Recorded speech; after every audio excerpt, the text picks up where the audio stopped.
दुनिया का सबसे बड़ा और सबसे महंगा महल ना तो ब्रिटिश रॉयल फैमिली का बकिंगहम पैलेस है, ना सऊदी किंग का महल और ना ही कतर के अमीर का महल, बल्कि वो एशिया के एक छोटे से देश ब्रुनेई में स्थित है। एक छोटी सी सल्तनत जिसका सुल्तान दुनिया के सबसे अमीर और सबसे ताकतवर लोगों में शुमार होता है। सुल्तान हसन अल बोलकिया।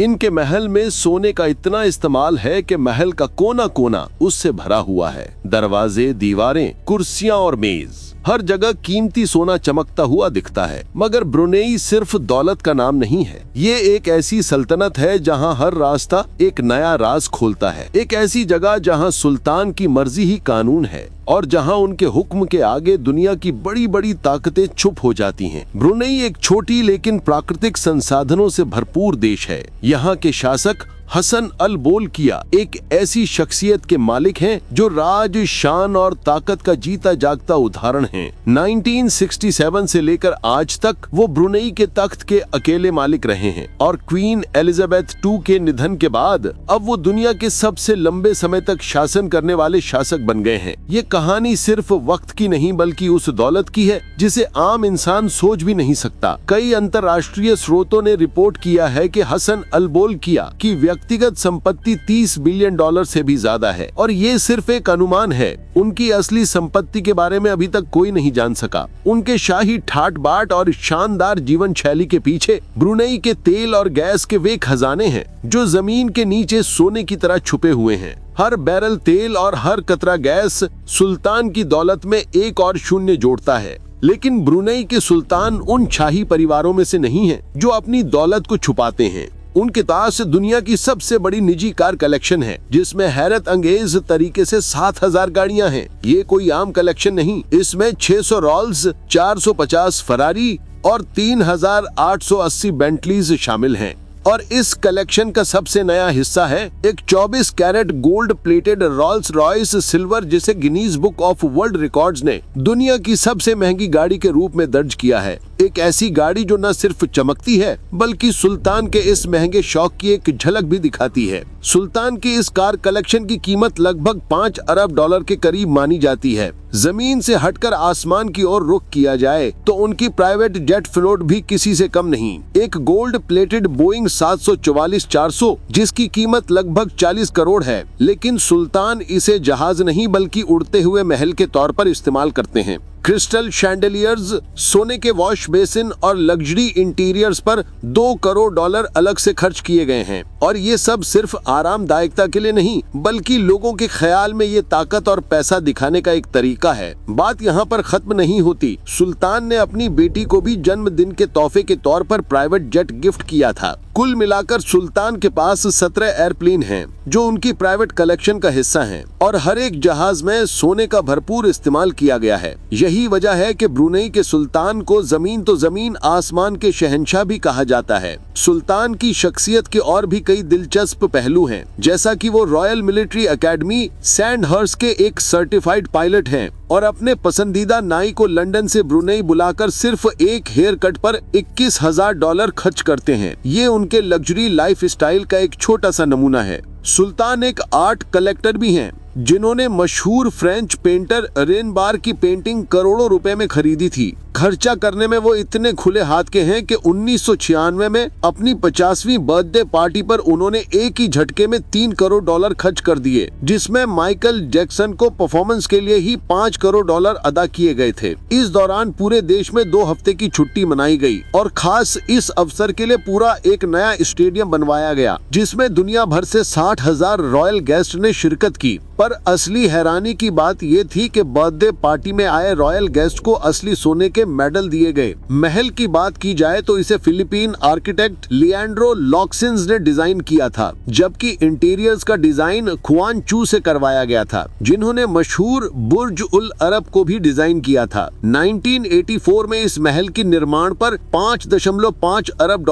का खर्च आया था, ठीक उतना ही जितना खर्चा खलीफा के महल की निर्माण में आया था। इस महल को नूरुल ईमान कहा जाता है। और ये पेरिस के वर्साय पैलेस से भी 3 गुना बड़ा है। इसमें हैरान कर देने वाले 1788 कमरे, 257 बाथरूम, 5000 मेहमानों के लिए बैंक्वेट हॉल, एक मस्जिद, 110 गाड़ियों के लिए गराज, 200 पोलो पोनी के लिए एयर कंडीशनल स्टेबल और 5 स्विमिंग पूल्स मौजूद हैं। और सबसे खास बात यह है कि इसका डोम 22 कैरेट सोने से बना हुआ है। महल का हर कोना शान और शौकत की कहानी बयान करता है। सोने और मार्बल के फर्श, दरवाजों और दीवारों पर नक्शी कार्य। इस महल में कुल 550 से ज्यादा गोल्ड शैंडलियर्स और 18 एलिवेटर्स मौजूद हैं। कहा जाता है कि सुल्तान का महल महल नहीं बल्कि एक पूरा छोटा शहर है। इस महल, जिसे इस्ताना नूरुल ईमान कहा जाता है, उसमें कुल 17 फ्लोर हैं और इसका कुल floor area 21 lakh square feet में फैला हुआ है। अब यहाँ आपके मन में सवाल आ सकता है कि इतने बड़े महल में सुल्तान और उनकी फैमिली एक जगह से दूसरी जगह कैसे जाती है। इस काम के लिए महल में इलेक्ट्रिक गोल्फ कार्ट्स का इस्तेमाल होता है।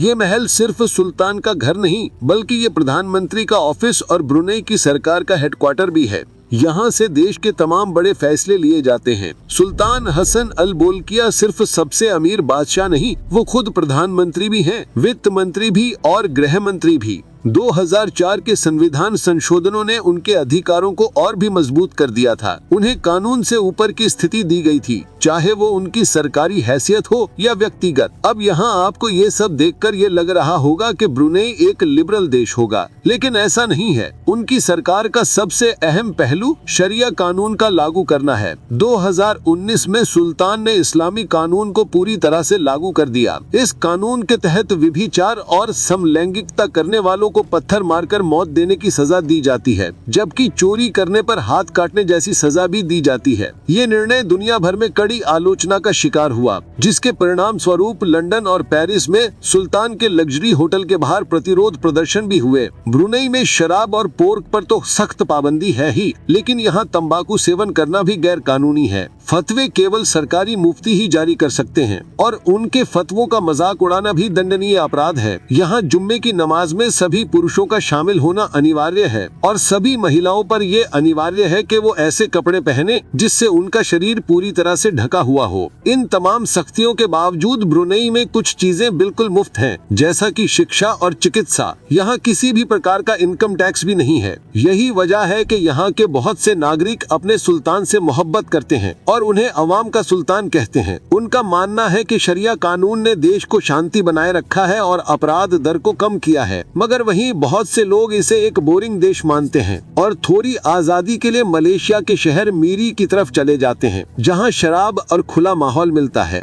सुल्तान हसन अल बोल्किया की शख्सियत कई विवादों का शिकार भी रही है। उन पर आरोप लगे थे कि वो अपने भाई जफरी के साथ प्राइवेट पार्टियों में शामिल होते रहे हैं। 1997 में मिस यूएसए शैनून मार्केटिंग ने सुल्तान और उनके भाई पर केस किया था, ये दावा करते हुए कि उन्हें बंधक बना लिया गया था और गलत काम करने के लिए मजबूर किया गया था। लेकिन अमेरिकी कोर्ट ने सॉवरेन इम्यूनिटी के कारण सुल्तान के खिलाफ कोई फैसला नहीं दिया, जिससे ये साबित होता है कि वो सिर्फ पैसे के मालिक नहीं बल्कि एक बहुत ताकतवर शख्स भी हैं। इसके अलावा 1990 में एक और विवाद हुआ था जिसे एमेंड क्राइसिस कहा जाता है। ब्रुनेई के सुल्तान के छोटे भाई प्रिंस जफरी बोल्किया पर आरोप लगा था कि उन्होंने अरबों डॉलर की शाही दौलत का गलत इस्तेमाल किया था। उन्होंने लग्जरी ऑट्स, प्राइवेट जेट्स और हजारों कीमती गाड़ियों पर पानी की तरह पैसा बहा दिया। इसके कारण ब्रुनेई की प्रतिष्ठा को एक बड़ा झटका लगा और ब्रुनेई के शाही परिवार में भी तनाव पैदा हो गया। अंत में सुल्तान ने अपने भाई से नियंत्रण छीन लिया और उन्हें देश से बाहर कर दिया। ब्रुनेई एक ऐसी सल्तनत है जहां एक तरफ लग्जरी की कहानी बयान होती है तो वहीं दूसरी तरफ सख्त इस्लामी कानून लागू होते हैं। लेकिन इन सब के अलावा कुछ ऐसे तथ्य भी हैं जो शायद आपने ब्रुनेई के बारे में पहले कभी नहीं सुने होंगे। ब्रुनेई शब्द का असल में मतलब होता है बस इतना ही। इसका पूरा नाम है नेग्रे ब्रुनेई दारुशलम, जहां नेग्रे का मतलब है देश और दारुशलम का मतलब है शांति से रहने की जगह। ब्रुनेई से निकलने वाला तेल और गैस देश की 90% अर्थव्यवस्था चलाता है। वर्ल्ड वॉर 2 में तेल की कमी के कारण जापान ने ब्रुनेई पर कब्जा कर कर लिया था और बाद में ब्रिटिश ने इसे जापान से स्वतंत्र करवा लिया। 2013 में ब्रुनेई शार्क फिनिंग यानी शार्क की पूंछ काटने पर पाबंदी लगाने वाला पहला एशियाई देश बना। ब्रुनेई में शिक्षा पर बहुत ध्यान दिया जाता है और यहाँ का साक्षरता दर दुनिया के कई देशों से बेहतर है, जो लगभग 98% के आसपास है। यहाँ की मुद्रा ब्रुनेई डॉलर है, जो सिंगापुर में भी मान्य है। कंपोंग आयर, जिसे ईस्ट का वेनिस भी कहा जाता है, ब्रुनेई नदी पर पानी के ऊपर बसी एक पुरानी बस्ती है जो ब्रुनेई के प्राचीन संस्कृति की झलक दिखाती है।